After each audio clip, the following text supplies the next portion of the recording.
అమ్మా వీళ్ళు మారరు. ఓకే, గవర్నమెంట్ కూడా వీళ్ళకి ఎమ్మటెమ్మటే పర్మిషన్ ఏదో రకంగా ఇచ్చేస్తుంది. ఇది వరకు ఇది ఓఆర్ఎస్ కాదు అంటే this is not an ORS అని డిస్క్లైమర్ పెట్టి అమ్మేసుకున్నారు. ఎంతో కష్టపడి ఓఆర్ఎస్ అని పేరు తీపిస్తే మళ్ళా ఓఆర్ఎస్ లాగా కనపడే ERZL అని పెట్టి సేమ్ మొత్తం అంతా సేమ్ పెట్టి ఊళ్ళలో అమ్మేస్తారు, డౌటే లేదు. ఓఆర్ఎస్ అని మీకు నిన్న వీడియో కూడా పెట్టాను, ఇది ఓఆర్ఎస్ అనే అమ్ముతున్నారు షాపుల్లో. అది చాలదన్నట్టు ఇందులో సుక్రలోజ్ అని యాడ్ చేశారు. ఎక్కడన్నా ఉందా 2 ఏళ్ల పిల్లలు ఇది రికమెండెడ్ కాదని?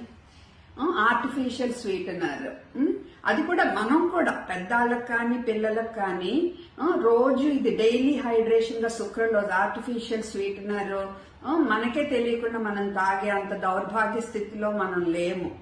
ఆలోచించుకోండి. ఈ మోసాన్ని మీరు కుదిరినంత అందరికీ తెలియజేయండి అమ్మా.